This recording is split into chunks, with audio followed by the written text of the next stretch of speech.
So we are going to talk today about a couple of very exciting things. The first thing we're going to talk about, though, is what's the theme of the week, Rodolfo? I know it's not a theme for you because you're not joining in the spoils. Oh, I know it's a time difference. What can I say? Uh, I mean, I could say it's 5 o'clock somewhere, but uh, nah, not even close for me. So uh, we are talking about Riesling, which is why you see Jana smelling her glass with such intensity and curiosity. Indeed. Okay. Before we get into it, topic is Riesling. So one of our in real life rules is that if you're joining us for an in real life event, we like your glasses to be full. So I know that for Rodolfo, it's 11 a.m. For me, it's 5 p.m. I am drinking a glass of Riesling. You can be drinking a glass of anything, tap water or wine, but this is like our virtual happy hour of the week. So if you've got a glass of Riesling, points for you. If you've got a glass of wine, half as many points. But we're still But drinking. still points, still points. Yes. So welcome back. This is another Wine Wednesday. Topic is Riesling. We are dVIN Labs. So I'm going to do a little intro about who dVIN Labs is in case you don't know us already and you're joining us for the first time. dVIN Labs, we are digitizing and decentralizing the $1 trillion wine asset class. And we're doing that by tokenizing luxury wines. So the idea is wine as an asset class, as a really big kind of sleeping giant asset class, doesn't enjoy the same benefits of like stocks or bonds or gold, right?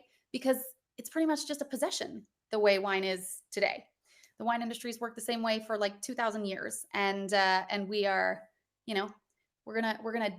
I mean, already we've built quite a lot over the last 4 years, and we've got some big partnership announcements that we are excited to talk to you today about today. We've got plans to put quite a lot of wine on chain. We've already put quite a lot of wine on chain, but we've got big plans to start launching marketplaces globally. We'll get into that as we go. But I'll let you guys know who's talking at you. I'm Jana, background very much in wine. I'm one of the co-founders of dVIN Labs. Been around since the beginning, like Rodolfo, and I'm sure you've seen Dave's face on a lot of these webinars and Wine Wednesdays and things. So if you don't know Dave, he's not going to be able to attend today, but I'm sure he'll be back next week. You've got Rodolfo and I, the real wine geeks of the project.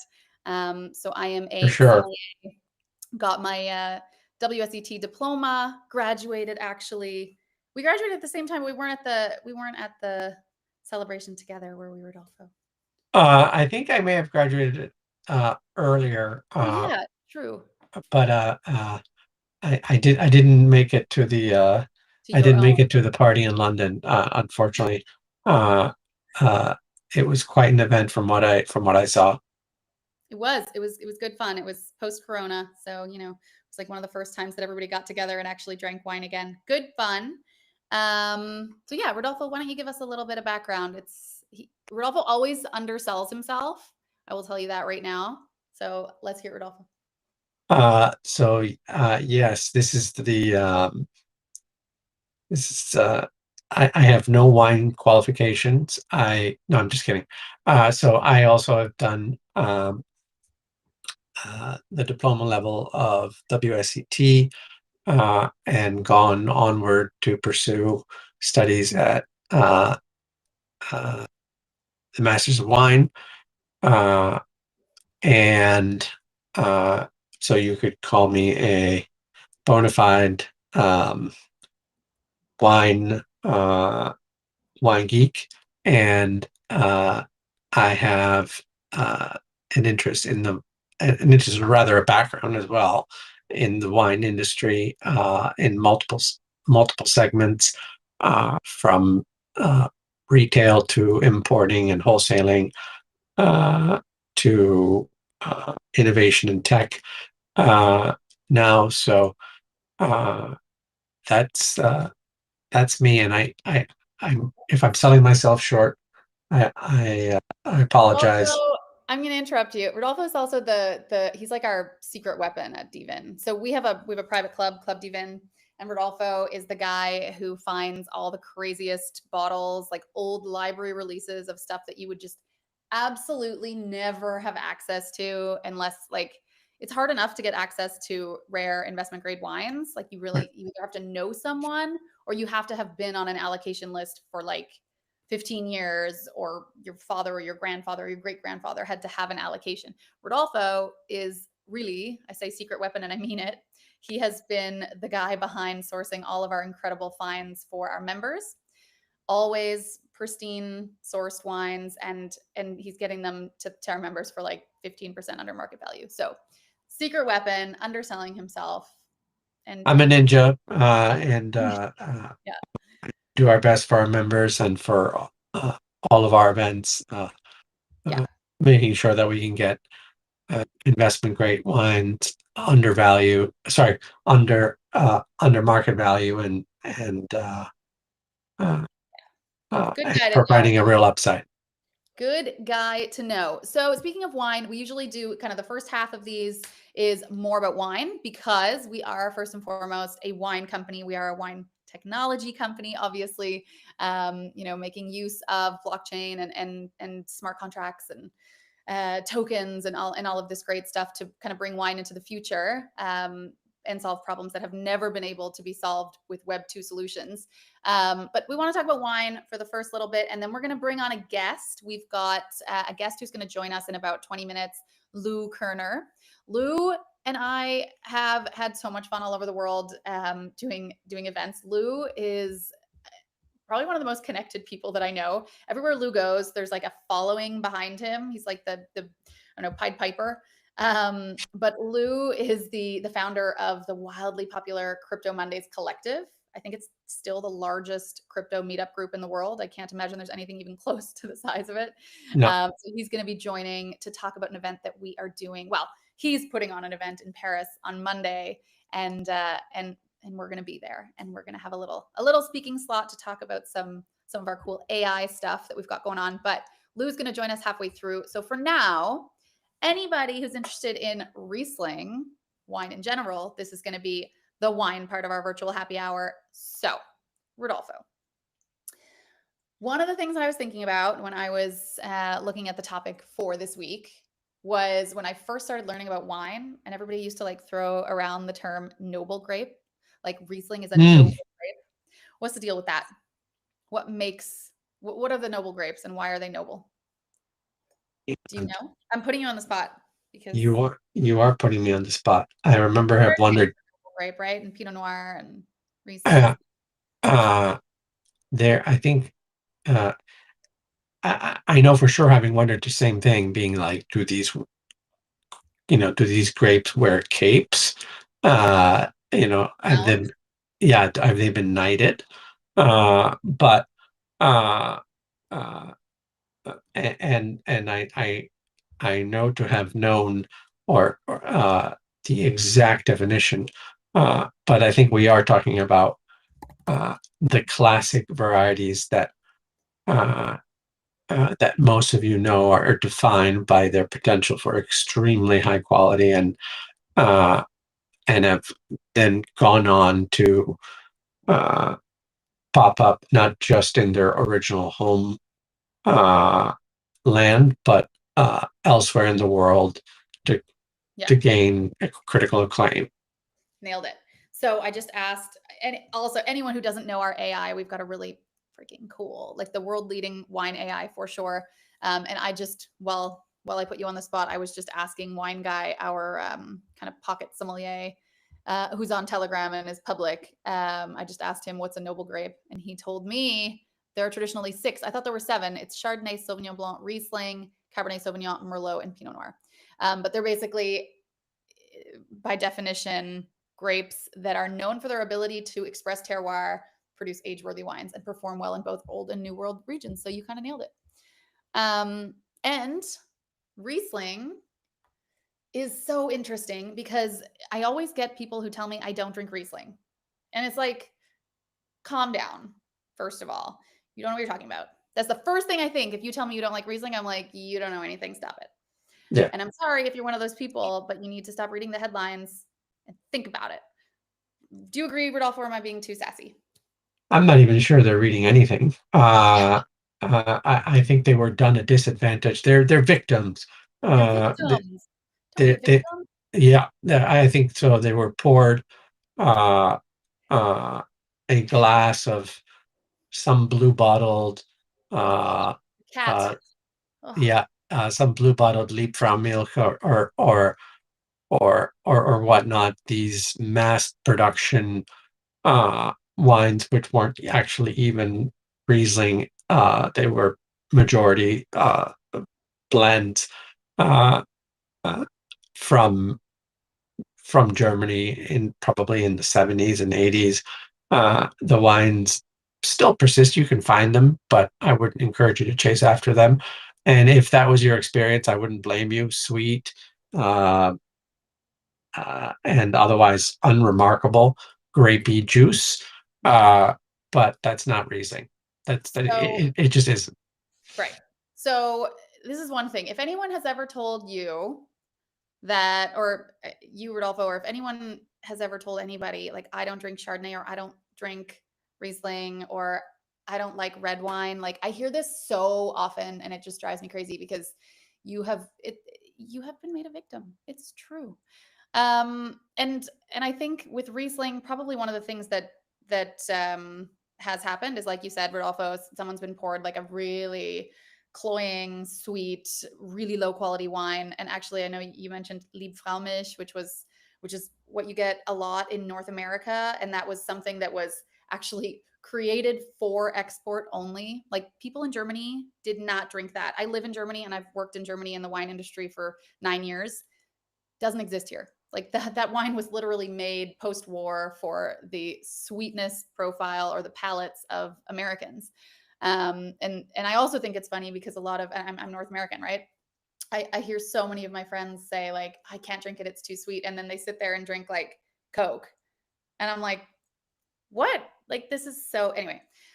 Anyways, I feel like I'm just ranting, which is probably not very entertaining for anyone. Yeah. No, let's make it upbeat here.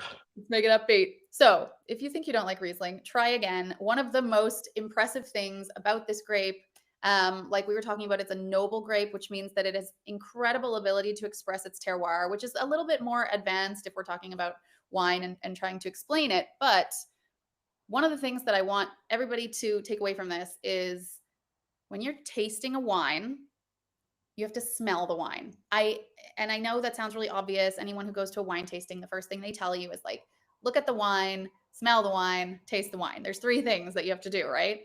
But smelling the wine is so important. And with a grape like Riesling, it's really like, oh, you're doing yourself such a disservice if you're not really taking in those aromatics, because you can actually only taste five things. You can taste sweet and salty and sour and spicy and umami, which is like egg, for example. A lot of people don't know that, but you cannot taste strawberry, for example, or lime or whatever. Those are aromatics. It's an olfactory sense. So actually smelling the wine is a huge part of tasting the wine. So, do you want to describe how aromatic and amazing Riesling is and why it's really important to smell it? Yes, because uh, I mean, you can tell there's a Riesling even upon opening a bottle. I mean, the smell starts to uh, sort of quickly permeate, and uh, uh, upon pouring, uh, even if it's in the glass, before you even bring it up to your nose, uh, you can tell that there is an aromatic varietal, which Riesling is considered one of them. Uh, uh, it is the aromas are so powerful uh, and diverse, uh, but at the same time, uh, uh, shall we say, textbook, meaning they're spot on. They're always um, more or less, the same, more or less, uh, uh, just kind of mind blowing, and uh, and they don't tell you anything about how sweet the wine is. The smell can't do that. Only your own associations can. Yes, Uh, that is such a good takeaway. I love that. I need to quote that. Only your own associations can. People tell me all the time, "Oh, I don't think I'm going to like this because it smells sweet." And I'm thinking, what does that mean? What does smell sweet? What does that mean? That's an association. So you're associating it with, like, maybe you smell, for example, in the glass right now, I'm smelling mm, lime. So actually, my association in that case would be it might smell sour, but actually, you can't smell sour the same way you can't really taste lime. But those associations, they go together, and that's what makes up our ability to identify different aromatic complexities in wine and then taste them. So it's, yeah, Riesling just has so much potential. I'll tell you what I'm drinking. yes, Usually yes, Dave please. and I have a competition usually about this, and he so far the last 2 weeks has won, which now it's unfair of me to win this when you're drinking tap water, Rodolfo. But I'm drinking a German Riesling because I live here in Germany. I chose this one because my roots in Germany are really with this family, this winery. It's from Weingut am Stein, so it's actually a very dry, meaning there's no residual sugar in this wine. It's completely fermented. It's a very dry, high acid but medium bodied Riesling from Würzburg in Franconia. So not a region that is typically known. I mean, in Germany, it's known that they make great Rieslings, but outside of Germany, people don't think about Franconia and think about Riesling. They might think about Franconia and think about Sylvaner, for example, or they might not have ever heard of Franconia at all. But this is one of the top wineries in the VDP in Germany, one of the best Franconian wineries. And I love the family, and I just had the best experience there. So I worked there for 4 years, did harvest and learned winemaking and vineyard management and all that. Cleaned a lot of wine tanks at the beginning. Good times. But yeah, it's a phenomenal wine. It's a Erste Lage, which is basically the equivalent of Premier Cru. And it's awesome. I'm going to try and only drink one glass because I want to go for a run later, but it's incredible. So it's going to be tricky. I might be We will, a yeah, pretty inspired run after this. we want a safe run for Jana, even though she's in Europe and the pedestrian uh, is well respected. I think if you're wobbling all over the place, you're going to make yourself a target. Uh, Yeah. the uh, for sure, dry Rieslings. The issue is um, uh, there's a fair amount of dry Riesling produced uh, all over the world, uh, uh, but much of it is gobbled up uh, by locals. Much of it is gobbled up by enthusiasts and collectors. Uh, so what you find in the marketplace is often off dry. And what I'm saying is sweet. What I'm saying is by dry uh, is completely not sweet, zero sweetness, and off dry meaning some sweetness or more. So uh, uh, you know, in Jana's case, right there, you have a perfect example of a wine that is Riesling, and there's when they were fermenting, they left no sugar, no sugar. They fermented it completely fully into alcohol, so it's going to be no different than in that respect than a Chardonnay, Sauvignon Blanc, or any other white you might drink. Uh, in fact, it may even be drier. Yeah. And one of the ways that you can tell, because one of the, I think, frustrations with people when they're buying wine, and, if you're new to wine, or even if you're not new to wine, it can be very difficult to walk into a wine shop and look at a shelf and understand what you're buying as a consumer. I mean, German wines, for example, God, some of the names are so hard to pronounce. Like, I've lived here for 9 years, and the classification system, especially when it comes to the predicat system, is like, okay, it's kind of another level. Just trying to figure out what you're getting is very difficult. And one of the things that you can do is kind of look at the alcohol level if you're not sure. if you don't know if you're buying a dry or a sweet Riesling, for example, the alcohol level will give a lot of that away. So the higher the alcohol, the less sugar, because the sugar was fermented out.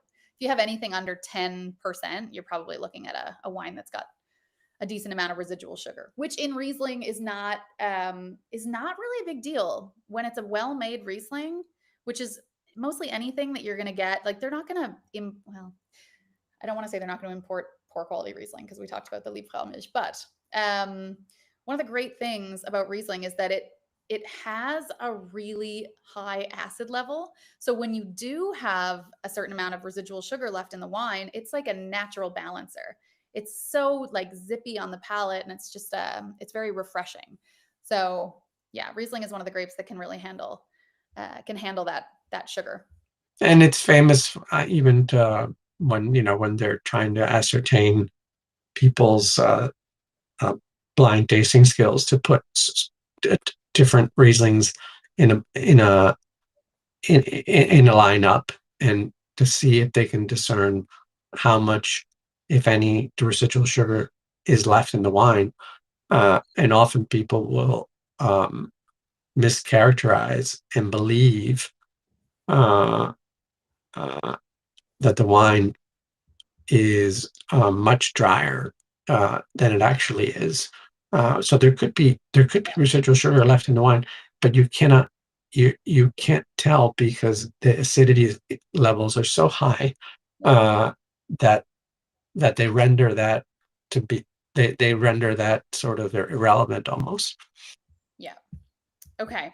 So let's do a quick favorite food pairing with dry Riesling. Nothing at all. Just on its own. I thought on its own. It sounded almost like I would never drink that. I'm like, what? Oh, no. It's on its own good. Fair. On its own. I don't know. I mean, there are so many famous ones, but God, if you get a great Riesling, a bottle of a great Riesling, I'm almost reluctant to start playing with food.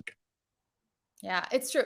But it is such a versatile food wine because it's got such a nice acidity. And like if it's a dry Riesling, my favorite bone dry Riesling pairing, like a high end but bone dry Riesling pairing, is actually oysters because, you know, it's pretty. A lot of people will put lemon on an oyster, right? Or they'll put like a raspberry shallot vinaigrette or something, which is actually quite fruity and high acidity. But like a dry Riesling and oysters, that's one of my faves. Or carbonara, which is weird because the high acidity cuts through the fat. Like I try to be a little more obscure with that stuff. Yeah. And spicy food with a Riesling that's got a bit more residual sugar because you want to lower alcohol with high spice meals. So Riesling tends to be pretty popular on a lot of Asian menus. So yeah. Spicy or very spiced food. So it's not all foods are necessarily spicy, but some foods have such an elaborate preparation and there's so many spices going on, and Riesling tends to be the perfect foil for those. Yes. And then one more thing before we get into our updates, because then I'm sure Lou's going to jump in here soon. Yep. So one of the craziest wine moments that I had here in Germany with Riesling was I was at Dr. Birkeln-Wolf. It's a winery in the Pfalz, in the Palatinate region here in Germany. And I was tasting I think it was the Geisbuhl Riesling, the Grand Cru Riesling that they make. Geisbuhl is the vineyard. And it was the 2017 vintage. And I remember sitting there drinking it. I posted on Twitter about this, or I posted on X about this last week, I think. And it was like, there was oregano like jumping out of the glass. And I was like, this is so strange. Of course I've tasted wines that have a real nice herbal complexity, but it was like oregano. It was like, my first association is like pizza sauce, but I'm drinking a Riesling. And it was just so cool because it obviously didn't taste like pizza sauce, but it was this beautiful, gorgeously made herbal wine. Herbal is, I'm just highlighting that because oregano, right? But it had all of these incredible complexities that a good Riesling has. And it was very mineral, it had that zest, that citrus fruit zest that I love in a Riesling. But then this oregano kept coming through, and I said I was shy about it actually. And I'm like a wine professional. I was really shy about it. And I said to the girl sitting next to me, who's a food journalist, I was like, are you getting that? crazy oregano note. And she was like, oh yeah, that's like this winery is really well known for that. And this is particularly this vineyard site. So it's pretty cool how expressive the terroir really can be. And that brings us full circle to the noble grape that Riesling is and how it's really able to express its terroir. So yeah, it's not that there was just oregano. Like some people say, how do the aromas get in the wine? Do they infuse it with oregano? And I'm like, okay, nope. No, That's a whole other discussion, but it's no. all another discussion. It's complex, but but certainly they're not additives. No, never. Yeah, never.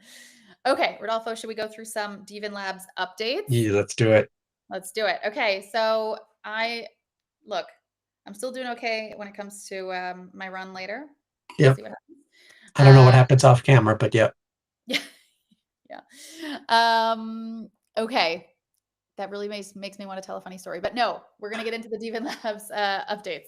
So, okay, we have a new app being rebuilt right now. Do you want to shed a little light on that, Rodolfo? It's coming probably about 4 weeks from now, maybe? It is it is not far out. We're already kicking the tires on the beta. There are all sorts of ways to say this in tech speak, but kick the tires I like because I think most people understand. And it is a freshly built web app for dVIN on Solana, and I think it'll be very exciting after the after waiting for it a little bit, but it will have been well worth it. We will add fun. Oh, there we go. There's the man. Oh, All hi, right. Lou. Hey. Lou in the house. Okay, new app coming soon. Rodolfo, Yeah. nailed it. New app coming soon. Enough Rodolfo, said on that. are you sticking around, or what's your plan? There isn't enough room for all of us. I mean, once Lou gets on, I mean, Come on, hang out. It's going to be a party. Hang out, Rod. I'll stay a couple minutes and then I'll politely sign off because once Lou enters, it just starts to just take up room and rightfully so. Oh, Lou's got a big personality in real life and virtually. Look, Lou, it's so nice to have you. I'm going to give you a little intro again for anyone who's joining late. Lou Kerner and I have met. I've been so lucky to have kind of followed. I want to say like, I say followed, but I've kind of just like shadowed you in so many events all over the world because, I was telling people earlier, everywhere you go you tend to be followed by quite a crowd. So Lou is the founder of CryptoMondays, the collective. And Lou, is it still the largest crypto meetup group in the world?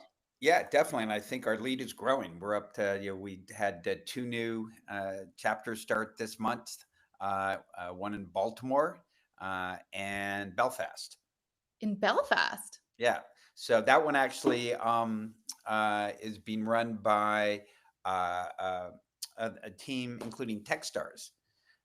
So Techstars has a Web3 accelerator in Dublin.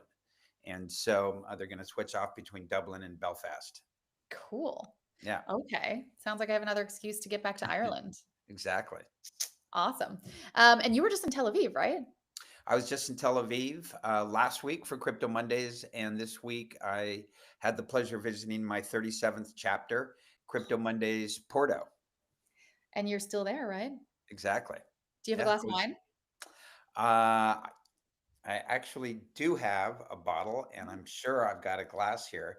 It's a super nice, like brand new hotel in Porto that I'm at, Village de Boa.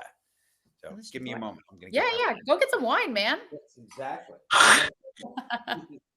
Okay, while Lou is getting his wine, which is like top priority at these, we can also chat a little bit about our liquid mercury announcement. We talked about this last week, and I believe last week it was the first Wine Wednesday that we touched on it, but There was a really exciting press release that went out to announce our new partnership with Liquid Mercury.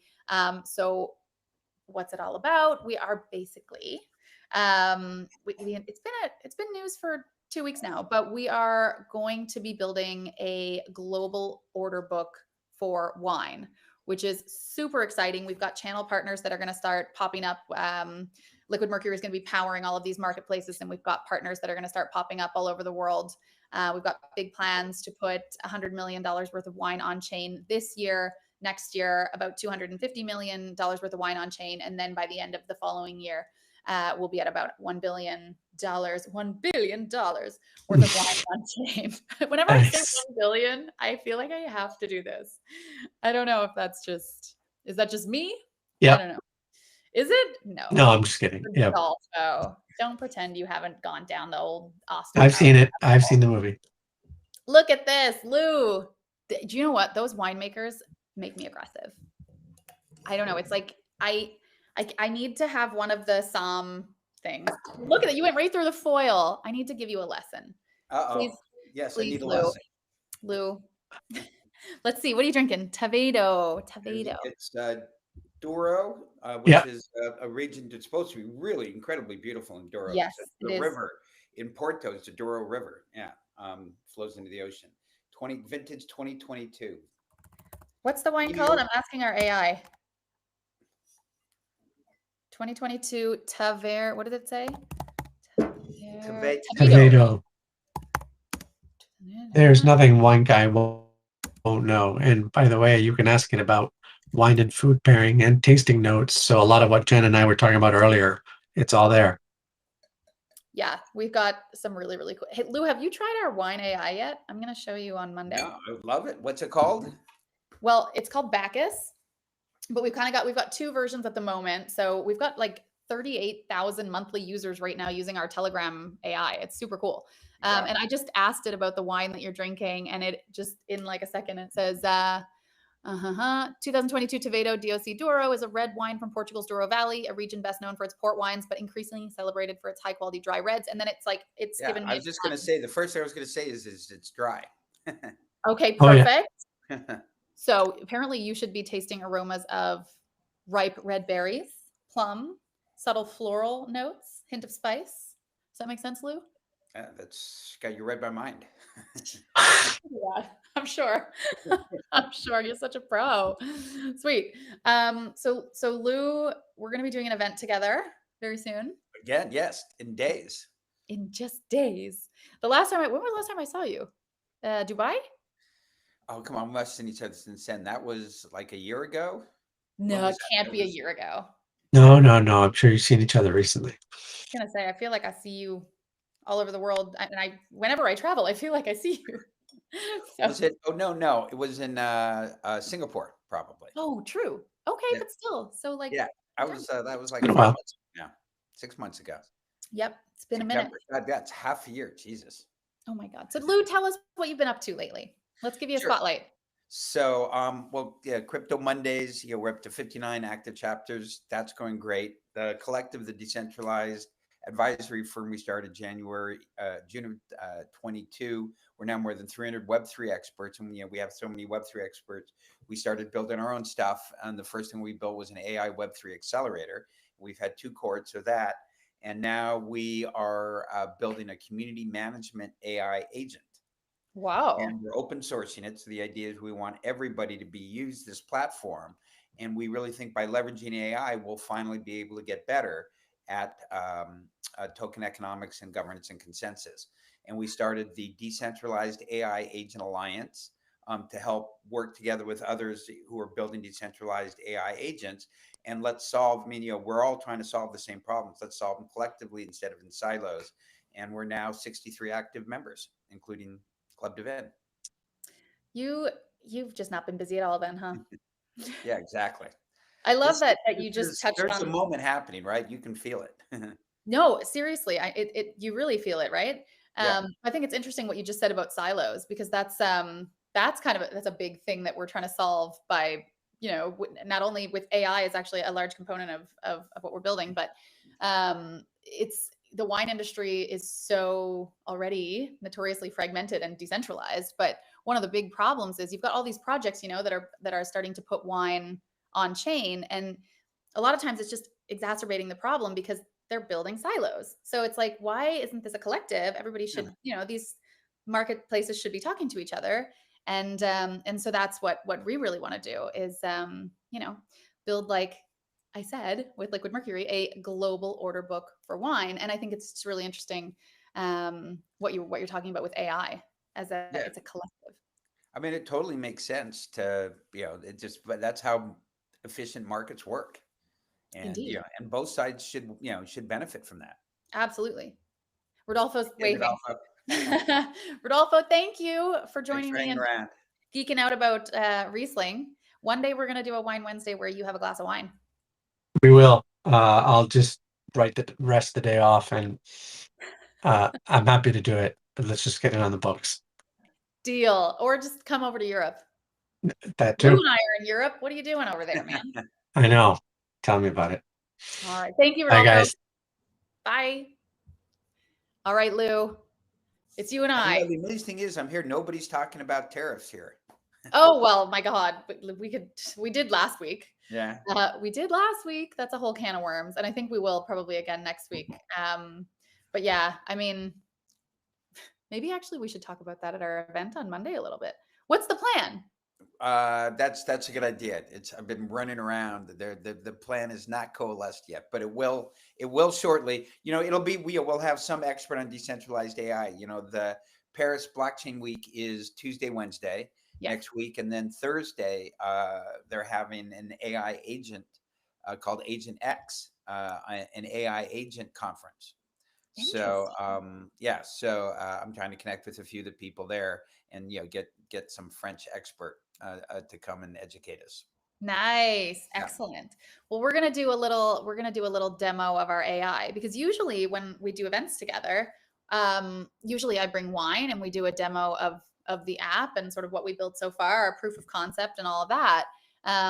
But I think what's pretty interesting, based on current trends, is really showing off kind of the AI, and we've got two sides of it. So one is this pocket sommelier is kind of how we're pitching it at the moment, but it really does everything. You can access it publicly at the moment. This is the one I was saying we've got 37 or 38,000 active users in Telegram, but on X we've got a Bacchus AI, and he's super sassy. If you interact with him, Lou, he'll roast you.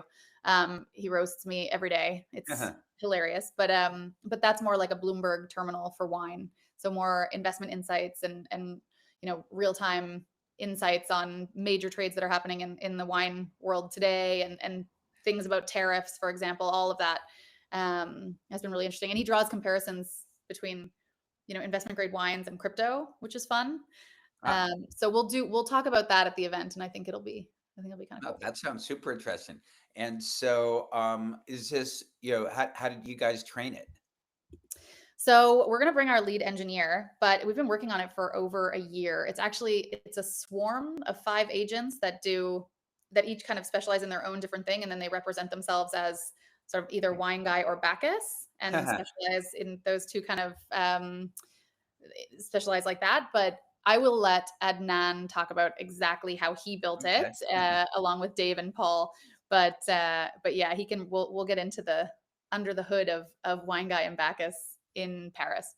And we actually, anyone who's really interested in the deep, like understanding what Bacchus is and how Adnan built it, and can't make it on Monday in Paris to meet Lou and I, you can check out our YouTube. We've got a video of Adnan explaining exactly how he built it and all of that. It's on our YouTube, so look for that.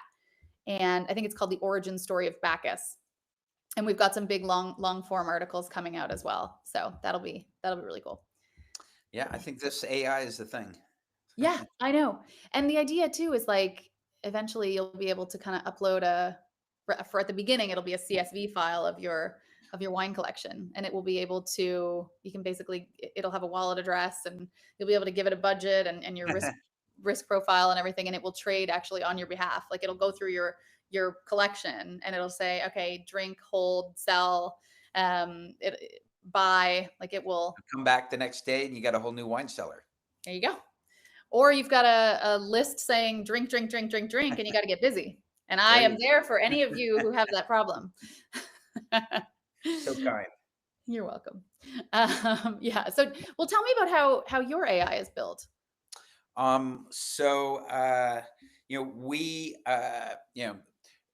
We start with what Crypto Mondays is solving for, and Crypto Mondays is solving for why do people come to a Crypto Mondays? They come to learn, earn, and connect.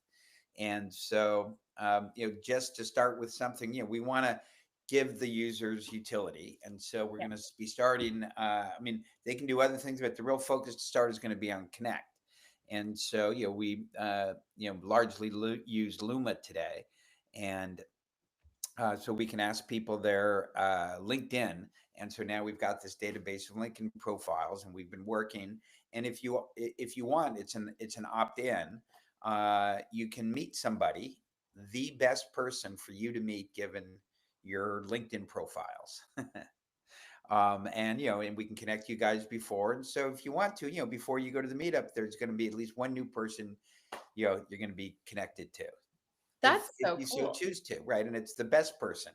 And hopefully, we can get feedback and even get better and better at it. Just as like one example of how we want to use this AI agent. That is so cool. All right. Yeah. Very cool. Lou, I like it. I like it.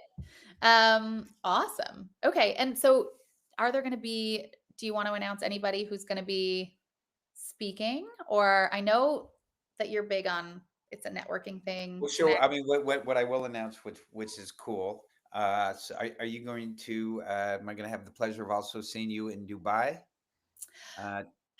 I still don't know. So I think Dave is going to be there, but I don't know if I'm going to be there yet. We've got a lot of stuff going on. So Yes. we're kind of dividing and conquering it more at the moment. Makes sense. But Dave will probably be there. So I'm doing a fireside chat at Token 2049, Crypto Mondays Token 2049, Dubai with Ilya from the founder of Near. Cool. So that should be really nice. Yeah, and he's really one of the smartest people in the world, literally at the intersection of if not the smartest guy in the world at the intersection of crypto and AI. He's he's a god in AI in addition to being a god in crypto. So how do people attend this event? Because when I came to my first Crypto Mondays event, which was Dubai, I don't know, 2.5 years ago or something now, it was like lined up at the door, and it was crazy. Like I had friends texting me being like, "Hey, are you going to be at this event? Because none of us can get in." Like it was so oversubscribed. So how can people attend your events? Is it just Luma? And like, yeah, I mean, sign up to to Luma. Dubai is obviously it's amazing. It's unique. The government invites me to throw the event, and so as opposed to the other ones, it's not open. I mean, outside, every other Crypto Mondays I've done outside has been open. It's first come first serve. We're a big tent. That's really, but the Dubai government is one of the things that they've explained is that there, for lack of a better words, there are a lot of scammers, and so you really have to watch who you let into your events. So that is what it is, but it's worst case scenario. People go, God, I really wanted to go but couldn't go. Right? That's worse things than that. That happens. But you always get in because I do, and I know. Thank you, Lou. Thanks, Lou. No, you know what? It happens to us too. We tend to have oversubscribed events, and I think exactly. Oh my God, your event in Singapore was amazing. Which one? No, but when you send 4,000 bottles of champagne to Singapore, it turns out people want to come and hang out. So yeah, we've been we tend to bring good wines. This time on Monday, we're bringing some cool AI, but you're. And I assume some wine. Well, actually, we might have a trick up our sleeve. So I was talking to Ksenia about this. We might have a trick up our sleeve, but we'll take this offline. So yeah, really looking forward to that. So Monday in Paris, anybody who wants to give it a go and fill out the Luma, no scammers allowed, then I would love to see you guys. I'm sure Lou would as well, to see you guys in person in Paris this coming Monday at what time, Lou? I think it's 6 to 9, might be 6. 7 to 10. Yeah, Week to week it changes a little bit. yeah. You know what the one rule, so first we're decentralized, right? So Crypto Mondays, the people at Crypto Mondays throw New York, and then the others, all of them, like David, throws uh, Barcelona. Barcelona. Do you know the one rule of Crypto Monday that organizers have to follow? Yes. Something about you. No, they are not allowed to email me and Yes. ask me permission to do something. What part of decentralized didn't you fucking understand?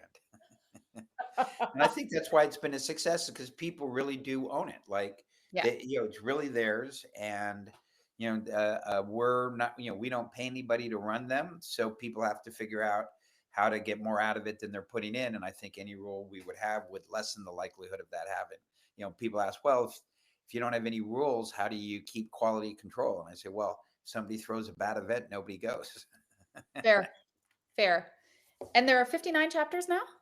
Yes, around the world. It's amazing. Porto was the 37th new one, and they're starting faster. Faster than I can go.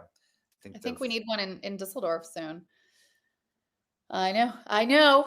Don't worry, I won't email You you. keep on talking about it, but Yeah, I know, Lou. It turns out I'm not here a lot.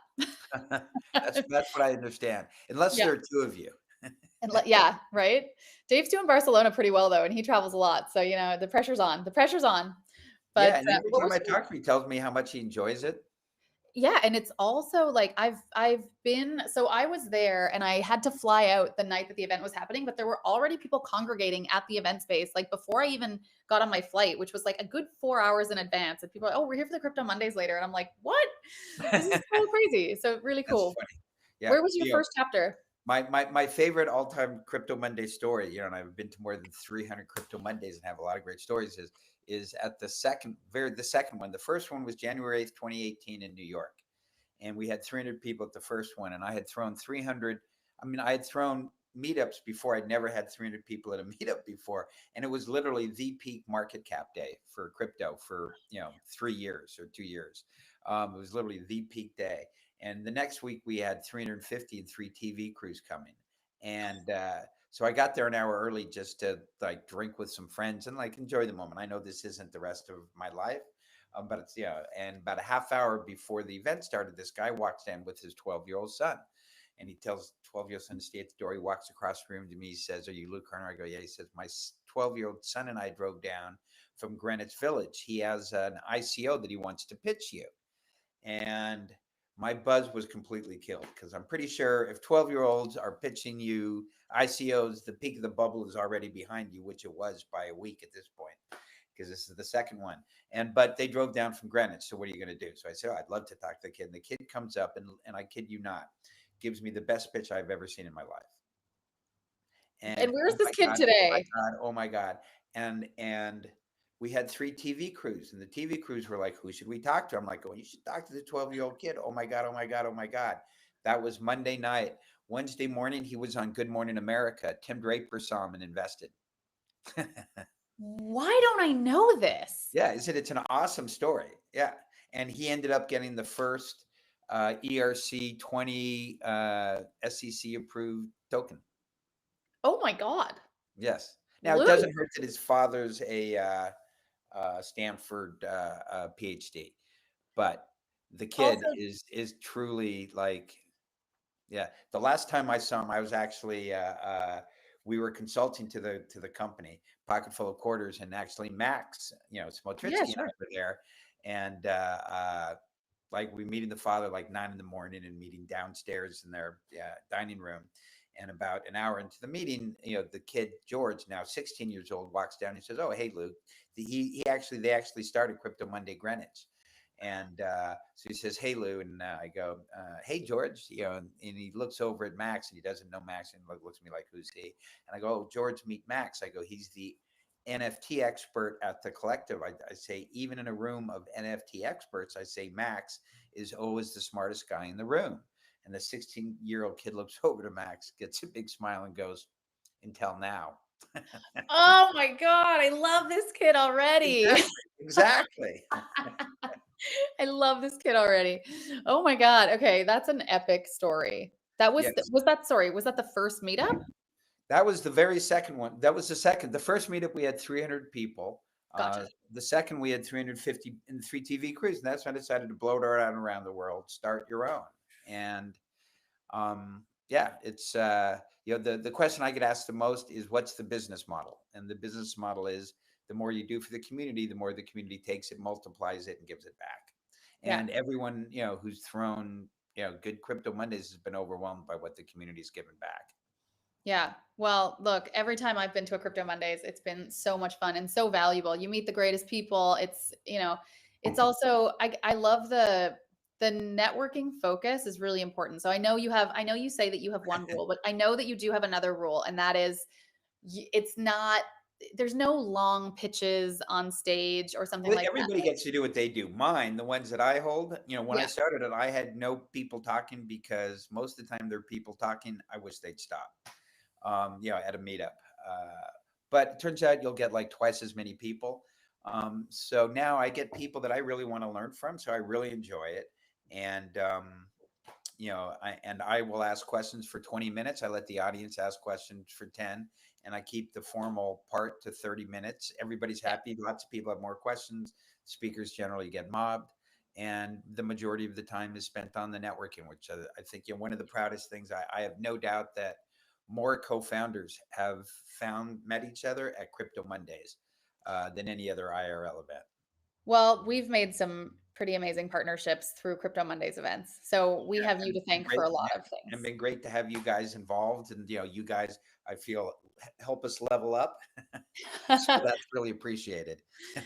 Honestly, it's been such a pleasure to do so many events with you. And I'm really looking forward to Monday. I honestly, every time I get to see you, it's so much fun. And it's just the events are always so, it's like natural. You never feel like you can't go up and talk to anybody in the room. And It's a it's community. really, a lot comes out of it. So Senya, who's been running it now for a few years, does a great job. And it's awesome. yeah. She's I'm looking amazing. forward to seeing you. Yeah. I'm going to hop to a webinar on the Japanese carry, or the carry trade went away and its impact on DeFi. Oh my God. All right. Look, enjoy your wine, Lou, and I'll see you on Monday. I appreciate you getting me to open, and I'll see you on Monday. Cheers. Bye, Jana. Bye, Lou.